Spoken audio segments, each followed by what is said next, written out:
From chronic pain to sports injuries, get Asia's leading joint care under one roof. Your journey to mobility starts at Sunshine Bone and Joint Institute by KIMS Sunshine Hospital, Gachibowli or Begumpe. Book your consultation today. ఇక్కడ మనకు కొన్ని చెరిపేసేటువంటి ప్రయత్నాలు గుర్తులు చూడవచ్చు. ఇక్కడ ఈ మంచము ఏదైతే ఉందో ఇది వైష్ణవి హరిబాబు. ఇది ప్రధానంగా వైష్ణవిని ఈ మంచానికి కొట్టి చంపాడు అని చెప్పి అయితే ఇక్కడ మనకు ఆనవాళ్ళు కనబడుతున్నటువంటి పరిస్థితి కనబడుతుంది. ఇంకా రక్తపు మరకలు ఇంకా అలాగే ఉన్నాయి. ఆ రోజు రాత్రి సమయం లోపల నిజంగా వైష్ణవికి ఒక మత్తు లాంటి ఇంజెక్షన్ ఇచ్చి తర్వాత అరిసేటువంటి అరుపులు బయటకు వినబడకుండా ఈ మంచానికి తలను కొట్టి కొట్టి చంపాడు అని చెప్పి అయితే మనకు చూడవచ్చు. ఇక్కడ రక్తపు మరకలు ఇంకా మనకు అలాగే కనబడుతున్నటువంటి దృశ్యాలను కూడా మనం చూడవచ్చు. దీనికి తలను కొట్టి అంటే కసితీరా కొట్టి కొట్టి చంపినటువంటి అని ఇక్కడ మనకు దీన్ని చూస్తే మనకు తెలిసిపోతుంది. వైష్ణవి కళ్ళ ముందు పెరిగినటువంటి వైష్ణవి ఒక్కసారిగా దూరం కావడం. నిన్నటి వరకు కూడా వైష్ణవి అల్లారు ముద్దుగా ఇంట్లో చాలా, ఎందుకంటే 18 సంవత్సరాల వైష్ణవి నిన్న మొన్నటి వరకు అల్లరిగా చాలా చిలిపి చేష్టలతో వీళ్ళందరినీ ఆనందాలను నింపినటువంటి వైష్ణవి ఇప్పుడు దారుణ హత్యకు గురి కావడంతో అయితే కన్నీరు మున్నీరుగా విలపిస్తున్నటువంటి దృశ్యాలు చూడవచ్చు. వాళ్ళ నానమ్మ ఉన్నది ఫోటో పట్టుకొని. నిన్నటి వరకు కూడా వైష్ణవి కనబడ్డటువంటి వైష్ణవి అమ్మమ్మ చూడవచ్చు. మనకు ఇక్కడ నిన్న వరకు కూడా అల్లారు ముద్దుగా ఉన్నటువంటి వైష్ణవి ఒక్కసారిగా లేకపోవడంతో అయితే వైష్ణవి ఫోటో పట్టుకొని కన్నీరు మున్నీరు పెడుతున్నటువంటి పరిస్థితి కనబడుతుంది. సాధారణంగా వైష్ణవికి వాళ్ళ అమ్మ అంటే చాలా ఇష్టం. మన వీడియో లోపల కూడా వాళ్ళ అమ్మ ద్వారా చాలా, ఎందుకంటే వైష్ణవి యూట్యూబ్ లోపల ఎదగడానికి ఇటు తల్లి కూడా చాలా అంటే ఇంట్రెస్ట్ చూపించింది. నిన్నటి వరకు కూడా వైష్ణవి తమ కళ్ళ ముందు వీడియోలు చేస్తూ అల్లరి ముద్దుగా పెరిగినటువంటి వైష్ణవి ఒక్కసారిగా దారుణ హత్యకు గురి కావడంతో ఇంకా కుటుంబ సభ్యులు తేరుకోవడం లేదు. కన్నీరు మున్నీరుగా విలపిస్తున్నటువంటి పరిస్థితి కనబడుతుంది. వైష్ణవిని ఫోటోలు పట్టుకొని ఏడుస్తున్నటువంటి దృశ్యాలు మొత్తం నిజంగా గుండెలు అవిసలేగా ఏడుస్తున్నటువంటి దృశ్యాలు మనం ఇక్కడ చూడవచ్చు. ఎందుకంటే వైష్ణవిని చాలా అల్లారు ముద్దుగా పెంచారు. 2 బాబుల తర్వాత వైష్ణవి పుట్టడంతో సాధారణంగా, ఎందుకంటే వీళ్ళది చాలా ఉమ్మడి కుటుంబం, మొత్తము ఈ కమ్యూనిటీకి సంబంధించినటువంటి దాని లోపల 15 కుటుంబాలు ఉంటే వైష్ణవి ఒక్కతే ఆడపిల్లగా ఉండడంతో అందరూ కూడా అన్నదమ్ములు, చిన్నాన్నలు, పెద్దనాన్నలు అందరూ కూడా చాలా అల్లారు ముద్దుగా పెంచారు. కానీ ఒక్కసారిగా వైష్ణవిని ప్రేమించానని చెప్పాడు హరిబాబు. ఆ హరిబాబే ఇప్పుడు దారుణ హత్యకు ఇటు పాటు పడడంతో అయితే కన్నీరు మున్నీరుగా విలపిస్తున్నటువంటి పరిస్థితి అయితే మనం చూడవచ్చు. నిజంగా ఇంకా తేరుకోవడలేదు. 3 రోజులు అవుతున్నా కానీ మనకు కన్నీరు మున్నీరుగా విలపిస్తున్నటువంటి దృశ్యాలు చూడవచ్చు. అమ్మ అసలు ఏంది వైష్ణవి అంటే, మీరు హరిబాబును ప్రేమించానని చెప్పిన తర్వాత మీరు లేకుండా కానీ పెళ్లి చేశారు కదా, ఇప్పుడు ఇంత దారుణానికి ఒడిగట్టాడు, ఏందమ్మ పరిస్థితి?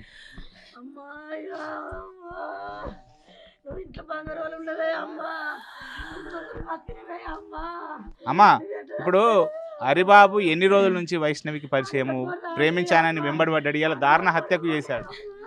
సారు నా బిడ్డను చూసి ఫోన్లా బిడ్డను చూసి కుటుంబం అంతా వచ్చిర్రు. నా బిడ్డను అడుగుదానికి 10 మంది వచ్చిర్రు. నేను ఆ రోజు దేవుని పండుగ ఉన్నది, మా అక్కలు ఇంట్లో మాట్లాడినాం. ఆడ వచ్చేవారికి నీ బిడ్డ నాకు కావాలంటే నా బిడ్డ వద్దన్నది. అమ్మ 20 ఏళ్ళ దాకా లగ్గం చేసుకోను, నీ చచ్చినా కానీ నీ అమ్మని ఉంటా కానీ నాకు నా లగ్గం వద్దు, నేను మొగోళ్ళ మీద నమ్మకం లేదన్నది సారు. నాకు మొగోళ్ళు వద్దన్నది. అమ్మ ఇలా రేపు తాగుతురు, కొడుతురు, చంపుతురు, నా బిడ్డ నాకు ముందే చెప్పింది. అమ్మ నాకు మొగోళ్ళు వద్దు, నాకు లగ్గం వద్దమ్మ అన్నది. ఆయనతో మేము వెనకసిరి మాట ఇస్తాం పో అన్న. చూసుకూరు పోయిర్రు. ఫోన్ చేసిండు. ఫోన్ చేస్తే నీ బిడ్డ నాకు కావాలి, నీ బిడ్డ లేకపోతే చచ్చిపోతాను అన్నాడు. నా బిడ్డ నీకు ఇయ్యన్నా, నా బిడ్డకి వేజ్ లేదు, నా బిడ్డకి ఇంకా 20 సంవత్సరాలు కావాలా, లేకపోతే నా బిడ్డ లగ్గం చేసుకుని అంటుంది. నువ్వు ఇష్టం లేదంటే మంచి లేవంటే అద్దన్నది అన్న. సరే అని వాళ్ళు సపోర్ట్ అంటున్నారు, మీరు సపోర్ట్ అంటున్నారు. 3 నెలల దాకా సపోర్ట్ అంటున్నాం. అలా తల్లిదండ్రులు వయసు ఎంత ఉండే అమ్మా? 18 సంవత్సరాలు నిండినాయి అప్పటికి. 18 10 కూడా ఉన్నాయి సార్. ఆధార్ కార్డులు ఎంత మునిగినాయో తెలియదు.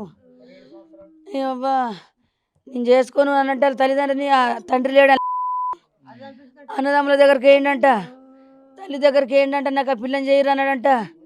ఆ పిల్ల మనకు అద్దురా ఇటు ఇటు 10 మంది దగ్గర అది మనకు అద్దన్నదంట వాళ్ళ కుటుంబం. ఇటు చేసుకోవద్దు, ఇటు బీసుటోళ్ళని చేసుకోవద్దు, దొమ్మ అని చెప్పిందంట.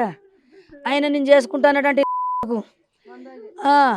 చేసుకుంటానంటే అరే నువ్వు వచ్చినా కానీ దాన్ని చెయ్యి అన్నారంట. ఇలా మందు తాగిండు, మందు తాగి హాస్పిటల్లో పడ్డాడు. హాస్పిటల్లో పడ్డాక నాకేం పట్టా నేను పట్టించుకోలేను. 4 రోజులు అయినాక 8 రోజులు అయినాక మళ్ళీ బయటకు వచ్చిండు. బయటకు వచ్చి నాకు ఫోన్ చేసిండు, నా కేళ్ళ కొడుకులకు ఫోన్ చేసిండు.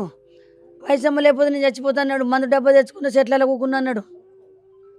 మీరు గిట్లా ఇయ్యాలని నాకు పిల్లని ఇవ్వకపోతారంటే ఇవాళ మందు తాగి నేను చెట్లలో చచ్చిపోతా అన్నాడు. అన్నవారికి నా పిల్లగాళ్ళంతా చెల్లె పిన్ని పోంతి పిన్ని అందగాళ్ళే చేస్తారా? ఈ కర్రెగున్న సాడే ఆడు ఆడా రీతి లేకున్నా కానీ ఆడు మంచోడంట, ఆడు మంచిగా చేసుకుంటాడంట చెల్లెని. మా అందరి కాళ్ళు మొక్కిండు కొట్లకు పోయినప్పుడల్లా. ఫోన్ ఇద్దాం అని అన్నారు. అద్దురా ఇది అద్దంటుందిరా, ఇప్పుడు లగ్గమే చేసుకున్నట్టుంది, నాతోనే ఉంటుంది అంటారా, సచ్చదాకా నాతోనే ఉంటుంది అంటారా? అమ్మ ఇటు చేసుకుంటా అమ్మ నీ బాగు నా బాగులు తెంపుతున్నది. నా కొడుకులకు పని పడలేక నా మగని కళ్ళు పోయినాయి అయ్యా, నా మగని కళ్ళు మొత్తం పోయినాయి. దీంతోనే నా బతుకు, ఈ అమ్మతోనే నా బతుకు. నా 30 లక్షలు అప్పు తెంపుతున్నది తల్లి, నన్ను బతికిస్తున్నది తల్లి. ఇది నాకు సపోర్టు. ఫోన్ చేసిండు నాకు, మా వాళ్ళ ఇంటికి పోయినా అక్కకి ఇట్లా అంటుర్రే, ఫోన్ చేసి చచ్చిపోతాంటుండే అన్న, చెల్లె చచ్చిపోతాంటుండే ఎట్లనే మరి ఇస్తామయ్యా అని అన్నారు. నా తల్లికి ఫోన్ చేసిండు, వయసమ్మ నువ్వు లేకపోతే చచ్చిపోతా. వైష్ణవికి ఇష్టం ఉండేవనా? లేదు, నా తల్లికి ఇష్టం లేదు, నా తల్లి ప్రేమించలేదు. ఆడు ఒక్కడు ప్రేమించిండు, ఆడు 3 నెలల గమనాడు ప్రేమించిండు. ఆడు ఫోన్లు చేసిండు, ఈ అమ్మ ఫోన్లు చేయలే, ఈ అమ్మ ప్రేమించలేదు. ఈ అమ్మ అత్త అన్నది, అమ్మకి చూడు నీ ఎత్తవా అన్నది, నాకు ఇష్టం లేదు అన్నది. అమ్మాయి చచ్చిపోతాడు అంటేనే అన్న దీని గుండె కరిగిపోయింది అవ్వ, దీని గుండె కరిగిపోయింది అవ్వ, వాళ్ళని చచ్చిపోతాంటే ఇది కాపాడుతుంది అవ్వ, ఆడి చచ్చిపోతాంటే ఇది కాపాడింది అవ్వ. అంటే మరి ఏమైంది మరి? ఇప్పుడు పెళ్లి చేసిర్రు, అంతా బాగానే ఉంది, కొద్ది రోజుల నుంచి బాగానే ఉన్నారు కదా వాళ్ళిద్దరు, వీడియోలు చేసేవాళ్ళు, అన్ని చేసేవాళ్ళు, మీతో కూడా సంతోషంగా ఉండేది. మరి ఏమైంది అంటే ఈ మధ్యలో వైష్ణవిని చంపడానికి కారణం ఏంటిది? ఈ 1-2 నెలల్లో ఎందుకు మారిపోయినాయి పరిస్థితులు? వచ్చిండు సిటీ లగ్గం చేయమన్నాడు, నేను అడుగుకోగా దీని ఒక్కదాన్ని గుడికి తొలకపోయిండు. నేను రానన్న కొద్ది నువ్వు వద్దన్న కొద్ది కాళ్ళ మీద పడ్డాడు, నేను చదువుకుంటా అన్నాడు. దీని బండి ఎక్కించుకొని పోయి ఏమో కట్టిండు మెడకు, పసుపు తాడు కట్టి వచ్చి మా అందరి కాళ్ళ మీద పడ్డాడు. నాకు పెళ్లి అయ్యి రక్తమ్మ అన్నాడు. వైష్ణవి ఒప్పుకుందా పెళ్లి చేసుకోవడానికి? ఇక చాలా అమ్మో చచ్చిపోతాంటే బతికిచ్చింది. అమ్మ సరేతి అన్నది, అమ్మ సరేతి అమ్మ చేసుకుంటా ఉండని అన్నది. ఓడైతేనే అమ్మ అన్నది, ఓడైతే ఫోన్ తీయమ్మ చేసుకుంటా తీయమ్మ, సచ్చిదాకాంతని వాడి సత్తమ్మ, నాకు ఒకటే లగ్గం అమ్మ నీ లెక్క అన్నది.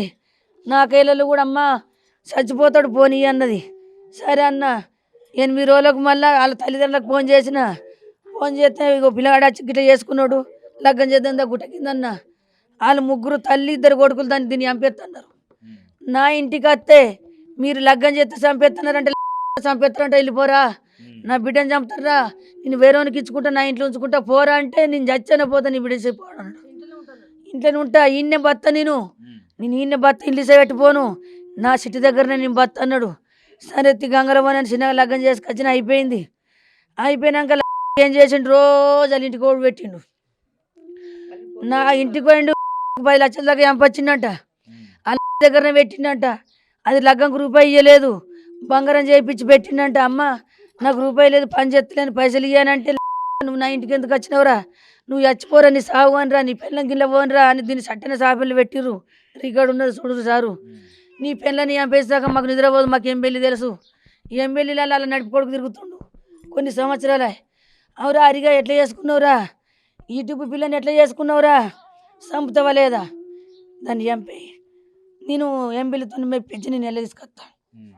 ఇప్పటికి వచ్చింది ఏం లేదు, తెలుసో తెలియకో దాన్ని చేసుకున్నావు, దాన్ని చంపేయి. రోజు ధర పెట్టిండు అడిగి, ఆ సంగతి నాకు తెలియదు, ఒక్క మాట మాట్లాడు. ఇప్పుడు అమ్మ హరిబాబు వాళ్ళ ఇంటికి పోతున్నట్టు మీకు తెలియదు? ఎటు పోతున్నావు అంటే అమ్మని చూడబోతున్నా అన్నాడు. ఎందుకు పోతున్నావు అయ్యా, నీకు ఇష్టం లేదు, లగ్గం అయిపోయింది, నీ చంపుతారు, నా బిడ్డని చంపుతారు, నిన్ను చంపుతారు. ఒక్కరు పుట్టేదాకా ఒప్పుకోబట్టు, ఒక్కరు పుట్టినాక వాళ్ళ కులం నా కులం మాట్లాడి నిన్ను ఆడ సెట్ చేస్తా, కొద్దిగా ఓపిక పట్టి ఇప్పుడు కోపంలో ఎంపెత్తారు. చల్లబడదాకా ఓపిక పడదాం. ఎగిరిత పడకురన్న అమ్మా అమ్మ నా బంగారం ఇవి అన్నాడట. ఏం చేసిరంట మరి చేసుకుంటూ కానీ 20 లక్షల బాకి పైసలు పోయమను, కట్నం పోయమను, 20 లక్షల కట్నం పోయమను, 4 ఎకరాల భూమి ఇయ్యమను. అది నిజామాబాద్లో పిల్ల మాట్లాడారట. వాళ్ళు 4 ఎకరాల భూమి ఇస్తున్నారంట, 20 లక్షలు వస్తున్నారంట. దీన్ని ఎంపేసిరారా, ఇక 20 లక్షలు పోతారు, 4 ఎకరాల భూమి ఇస్తారు. ఇప్పటికి మించిపోయింది ఏం లేదు కొడుక తమ్ముడా, ఇప్పటికి మించిపోయింది ఏం లేదు. దాన్ని ఎంపేసిరా, కోట్ల ఆస్తి వస్తుంది, కోట్ల ఆస్తి వస్తుంది, దాన్ని ఎంపేసిరా అని అంటాడు. ఇడికి వచ్చిండు వయసు, మీ అమ్మని కట్నం పైసలు ఇవ్వమను అంటే దీనికి 2 తులాల సైన్ చేయించిన, బాగు తీసుకొచ్చిన. నా తల్లి ఏమన్నానమ్మా, ఒక 10 లక్షల బాగు తీసుకురా, యూట్యూబ్లో నేను తెంపుకుంటా. ఇప్పటికి 20 లక్షల బాగు ఉంది అమ్మా, అవన్నీ నేను తెంపుతా. ఇప్పుడు ఒక 10 లక్షలు తీసుకురా, అల్లునికి 1 తులం సైన్ వారే, అల్లునికి బండి కొనియ్యు. సరే అన్న, నా బిడ్డ పుస్తకం చేయించిన. మీరు అల్లుడిని బాగానే చూసుకున్నారు, బిడ్డని బాగానే చూసుకున్నారు. వీళ్ళకి అంటే ఎందుకు గొడవలు ఎందుకు స్టార్ట్ అయినాయి? ఈ మధ్యలో ఎక్కువ అయినాయి కదా. ఈ మధ్యలోనే దీని తోలుకొని పోయిండు. అక్కడికి పోయిండు కడుపు నీళ్ళు పోసుకుంది బిడ్డ. ఫస్ట్ నీ తల్లి కట్నం ఇయ్యంది, నా తల్లి కట్నం ఇయ్యమంటుంది. నీ తల్లి కట్నం ఇయ్యకపోతే ఈ కడుపు ఎందుకు? నాకు తెలియకుండా దీన్ని కడుపు తీపిచ్చిండు. తెలియదు. ఇగో నువ్వు హరిబాబు పొద్దున్న వెళ్ళేటప్పుడు మీరు బయటనే ఉన్నారు కదా. అబ్బో చూడు ఎట్లా చేసి ఏమైంది అసలు? బయట పోయేటప్పుడు ఏమని చెప్పిండంటే ఆయన నా భర్త 4 గంటలకు లేచిండు. సౌండ్ వినబడుతుంది, కొంచెం సౌండ్. నా బిడ్డని నీ కాలం మొక్కుతా, నన్ను ఇసపెట్టు, మా అమ్మ దవాఖానకి వేసుకుపోతుంది, మా అమ్మ లేదు నేను బతకది, నువ్వు నాకు వినబడతలేదు చెప్తుండంటాడా. అలా బిడ్డకి ఇట్లా అన్నదని, నువ్వు వారిపో, తలుపు తెరబెట్టి పారిపో, నా అమ్మ దవాఖానకి వేసుకుపోతుంది, నేను నెలకు లాగా నన్ను ఇసపెట్టుకో. నా అమ్మ నన్ను బతికించుకుంటూ నన్ను ఎంపకి నన్ను పానం పోతుంది, గింత ఉన్నది చంపకంటే మెడకాయ పట్టి గట్టిగా వచ్చి చంపిన, కీకలు కొడితే వాళ్ళ అమ్మలు ఎత్తదని అన్నాడు. నా భర్త తిన్నాడు, ఇవన్నీ వినలేడు, కొద్దిగంత సౌండ్ విన్నాడు. ఈయన వారికి అనే ట్రాయ ఏమో ఎత్తుంది అటు ఏమో లొల్లానంటే తలుపులు గుద్ది గుద్ది గుద్ది సగమేనా. అరియా సిట్టి సిట్టి అంటే ఆడు ఏమంటాడు గుర్తేనా, జాంత్రం ఆడుకున్నట్టు కిలకిల నవ్విండు. సిట్టి పండుకో, ఊకొరిపిస్తావు, పండుకో సిట్టి. అప్పుడు ఏం పేసిండాడు, సిట్టమ్మ పండుకో, నన్ను ఊగా గౌరవం పెట్టిస్తావు అనుకుంటూ నవ్వుతుండు. నేను చూసామన్నా పిస మూడోడు కాళ్ళు నవ్వుకోగా నన్ను విలువడితే వీడింటి కరం కదా, నడు ఇంట్లో కోదంప. ఆడు నవ్వుతుండు, నవ్వుతే చంపిరు అనుకుంటారా. నా బిడ్డ కాలు మొక్కిందంట, ఇవన్నీ కాట్లు పడితే ఇప్పటిగా నిజపెట్టు, మా అమ్మని దాగోలకి వేసుకో. మా అమ్మ వచ్చి ఇక్కడ మళ్ళీ మొహం కడుక్కొని బయటకు వెళ్ళి ఇక ఆయన నేను బేరెత్తే చప్పండి ఉన్నాడా, బయటకు వెళ్ళిన నిద్ర పడతలేదు, ఆకిలు ఉడుచుకుంటున్నా. నా భర్త టేల తీసిండు, మురిగిపోయిన టేల పెట్టుకున్నాం. టేల తీసి అందులోకి చూసిండు మమ్మల్ని. మా ఇంట్లో వాళ్ళు 2 ఉన్నాం కదా. అబ్బా మా అత్త మామ బయటనే ఉన్నారు అని లేచిండు, కొల్లెం గట్టిగా పెట్టిండు, పరదేసిండు. వచ్చిండు, కోలిగేటుకు మందు పెట్టుకున్నాడు, తోముకుంటుండు. తోముకొని నా దగ్గరికి నా ముంగడికి వచ్చిండు. నేను అడుగుతా ఏమో సౌండ్ వినవాడే అన్న, ఆయన మోపరికి ఇటు ఇటు అన్నాడు, అడిగేయండు, నోట్లో నీళ్ళు పోసుకున్నాడు, బండి అందుకున్నాడు. ఇంకా నేను అడుగుతా అంటే వారికి నాకు దొరకలేడు. ఇక బండి అందుకున్నాడు, ఉరుకుడు పెడుతుండు. అంటే ఆ టైంలో పోయేటప్పుడు ఏమన్నా ఆయన షర్ట్ మీద ప్యాంట్ మీద ఏమైనా రక్త మార్కలు బట్టలన్నీ ఇప్పిండు, మంచం కింద పెట్టిండు, కొత్త వేసుకున్నాడు, దువ్వని వాడు చూసుకుంటుండు. నేను వచ్చిన అటు పోతుండు, మాట్లాడిన ఇడ్లీ దోశదైనా పోతున్నట్టున్నాడు. ఎప్పుడు ఇడ్లీ దోశనే పోతాడు. బండి అందుకున్నాడు, ఉరుకుడు పెట్టిండు. నేను అప్పుడు ఇంట్లోకి పోతే అయిపో, ఆడికైనా చేతులు కడుక్కున్నా, ఆ సామాన్ ఈ సామాన్ అటు పెట్టి ఆ ఇంట్లోకైనా పరదేసిండేంది అని పరద తీసిన. గొల్లెం ఉన్నది, గొల్లెం తీసిన. నా బిడ్డ మంచం మీద లేదు, చూసి కింద చూస్తే ఇట్లా పడి గుద్ది గుద్ది గుద్ది గుద్ది రక్తం ముక్కులకి వెళ్ళి నోట్లకి వెళ్ళి రక్తం కక్కి నా బిడ్డని మొత్తం రక్తం మాడుకోలే. కింద నుంచి పడితే మీ దాకా నెత్తి మొక్క రెండిపోయి అట్లే అప్పులమైంది. నేను కాలు చేతులు పట్టి నా బిడ్డ గిడ అన్నదేమో అని గిట్ల లేపిన, తలకాయ యూత్తాను గిట్లా అన్న. నోరు వేసింది, కళ్ళు తిర్ర మర్రైనాయి.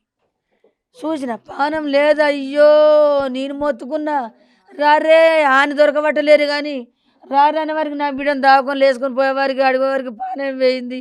గంట ముందు తెచ్చిన బతికింది అన్నారు. అయ్యో నేను ఏం పాపం చేసినా అవ్వా పూల పెట్టి సాదినా ఆయనకి తిండి చిన్న తిండి పెట్టలేను. నా కొడుకులకు కూడా నేను అంతరం పెట్టుకోలేను. ఆయన కలకల చేయొద్దని భారీ కూరలు అండి పెట్టినాక దాన్ని ఎట్లా చంపబుద్ధి అయింది. ఇది పూల పెట్టి సాధింది అనుకుని నా తల్లికి ఇప్పుడు న్యాయం చేయాలి. వాళ్ళు నలుగురికి ఉరి శిక్ష పడలేదు సారు. ఉరి శిక్ష పడేదాకా నేను ఎన్ని సంవత్సరాలైనా పోలీస్ స్టేషన్లో నా పానం తీసుకుంటున్నా, అలా పానం తీస్తున్నా. పోలీసు వాళ్ళు మొత్తం సెక్యూరిటీ పోలీసు వాళ్ళు అంతా వచ్చి వాళ్ళని దాచిపెడతారా? నా తల్లి చచ్చిపోయిందంటే అలా నలుగురు నాకు పట్టిస్తాను. నడి రోడ్డు మీద నా బిడ్డని ఓడిచి ఎట్లా చంపిరో నేను అట్లా చంపపోదునా? వాళ్ళకి సెక్యూరిటీ ఉంటుంది కానీ నా బిడ్డకు సెక్యూరిటీ ఉండదా? ఈ కోయిలని ఎట్లా చంపుతారు? రాష్ట్రం అంతా వస్తుంది ఇంటికి. 3 రోజులే పబ్లిక్ పడతలేరు నా ఇంటికాడ. ఈ తల్లిని చంపినట్టు వాళ్ళని చంపలే సారు. ఇగో లేకపోతే ఈ తల్లి ఈత అందరి తల్లిలోకి ఉంటుంది. రాష్ట్రం అంతా మొగలు మొత్తం చంపేస్తారు. ఇసుంటి దుర్మార్గులను బతకనియద్దు. వాళ్ళిద్దరు అన్నదమ్ముల్ని నాగో నా తల్లిని చేసుకున్న వాళ్ళ తల్లిని నలుగురిని చంపాల. నలుగురిని చంపితే ఈ రాష్ట్రం మీద మళ్ళీ చంపుడు అన్నది ఉండదు. మళ్ళీ ఇంకొక పిల్లని చంపరు. ఇవాళ అలా నలుగురిని నా కళ్ళ ముంగడ ఉరేస్తారా? అలా నలుగురిని నాకు పట్టిస్తారా? నడి రోడ్డు మీద నా బిడ్డను ఎట్లా నరికిర్రో అట్లా నరకాల. మొత్తం ఇప్పుడు పోతున్నాం. హైదరాబాద్ వాళ్ళు అంత వచ్చిర్రు. అదేంటిది దాన్ని ఏమంటారు? వాళ్ళే కట్టుకొచ్చిర్రు. ఇగో వాళ్ళు అది దేపర్రా గది వాళ్ళు కట్టుకొచ్చిర్రు. మొత్తం రాష్ట్రం అంతా ఆడికే పోదాం. కొన్ని రాష్ట్రాలకే నీ బిడ్డ కొన్ని రాష్ట్రాలు ఎడుతుర్రు. కొన్ని రాష్ట్రాలు 2 రాష్ట్రాలు ఒకటి అయినాయి అంట. పబ్లిక్ అంతా పడతలేరు. ఫోన్లు చేసి మేము అందరం వస్తాం. వాళ్ళు చచ్చిపోయేదాకా ధర్నా చేద్దాం. వాళ్ళు ఊరిసి చేసేదాకా ధర్నా చేద్దామంటారు సారు. మీ కాలు మొక్కుతా ఆడికి పోదాం. వాళ్ళు నలుగురు వచ్చాక మనం పట్టుబడదాం. అలా వాళ్ళు చస్తేనే నా మనసు అంత ఉంటుంది. నా బిడ్డ పోయిందని నా కలుపు నేను చత్తనో బత్తనో తెలియదు. నా విషయం వెనక సరే ఇది వెనకడికి నేను పోతాను. నా బిడ్డ గుండగలుగుతుంది. నేను లేని ఇది బతకది. బొందల వారేసినట్టు ఎత్తాడు నా బిడ్డని. అదేం పాపం చేసింది? ఈసబెట్టనుంటివి. ఈసబెట్టి పారిపో, నేను బతికించుకుంటా. దీనికి దీన్ని చంపాలా? నీకేం అవసరం ఉంది? దీన్ని చంపినట్టు వాళ్ళ నలుగురిని చంపాల. వాళ్ళు పుల్లు పగబట్టిరు. నీ బిడ్డను చంపుతాని 100 సార్లు. వాళ్ళ అమ్మ వీళ్ళు 3 అన్నదమ్ములు. వాళ్ళ నలుగురిని బరాబరి చంపాల. పెద్ద రాక్షసులు వాళ్ళు. దాని మొగని చంపుకున్నదంటే ఇది అరిగాని తల్లి లేదా? దాని మొగని సొంతం ఇంట్లో గొంతు పెట్టి చంపి ఏడ్చిందంట. అందుకు నా బిడ్డను చంపిరు. వాళ్ళని మాత్రం ఆగో ఈ మొత్తం హైదరాబాద్ అంతా వచ్చింది. వాళ్ళు మొత్తం ధర్నా ఎత్తమంటుర్రు.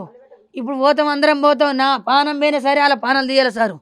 వాళ్ళ పానాలు తీసేదాకా నాకు నీరు ఉండొద్దు, ఆగారం ఉండొద్దు.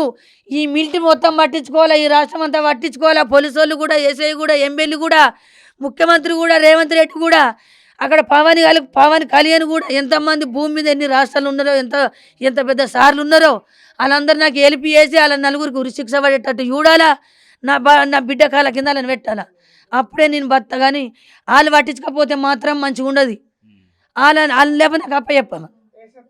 వాళ్ళని నాకు అప్పచెప్పమను. వాళ్ళకి సాత కాకపోతే అయితే మీకు వాళ్ళు పోలీసు వాళ్ళు మేము వాళ్ళని చంపే హక్కు ఉండదు అంటే దీన్ని చంపే హక్కు ఉన్నదా? దీన్ని చంపే హక్కు ఎక్కడిది? అమ్మ మా చేతులకు వచ్చిర్రు. మా చేతులకు వస్తే సంపక్కు ఉండదంటే ఇది సంపక్కు ఎక్కడిది? ఇది నీ చేతిలో లేదా? ఇది పోలీసు వాళ్ళ చేతిలో లేదా? ఎమ్మెల్యే చేతిలో లేదా? నా బిడ్డ ఒక తల్లి గుట్టలేదా? ఆ పోలీసు వాళ్ళకి బిడ్డలు గుట్టలేరా? ఆ ఎమ్మెల్యేకి బిడ్డలు లేరా? వాళ్ళ పిల్లల్ని చంపుతూ ఊకుంటారా? సపరేట్ ఉంటారా? ఇస పెడతారా? వాళ్ళని చంపేదాకా ఒకటే పట్టు. బరాబరి చంపాలని కోరుకుంటున్నా. లేకపోతే రాష్ట్రం అంతా ఎన్ని రాష్ట్రాలు ఉన్నారో నా బిడ్డ గురించి కొన్ని రాష్ట్రాలు ఎడుతుర్రు. వాళ్ళకు కూడా చేతులెత్తి దండం పెడుతున్నా. నా బిడ్డ అంటే అందరికి రాష్ట్రాలకు వాళ్ళ బిడ్డ లెక్క చూసుకుర్రు. వాళ్ళందరికి దండం పెడుతున్నా. వాళ్ళందరూ కూడా నాకు సపోర్ట్ ఉండి వాళ్ళ నలుగురిని చంపాలని నేను కోరుకుంటున్నా. మీకు దండం. ఇది మొత్తానికైతే ఇటు కన్న కూతురు దారుణ హత్యకు గురి కావడంతో కన్నీరు మున్నీరుగా విలపిస్తుంది. తన బిడ్డకు చావుకు కారణమైనటువంటి హరిబాబు వాళ్ళ కుటుంబ సభ్యులందరినీ కూడా కఠినంగా శిక్షించాలని చెప్పి అయితే ఇటు వైష్ణవి అమ్మ డిమాండ్ చేస్తున్నటువంటి పరిస్థితి కనబడుతుంది.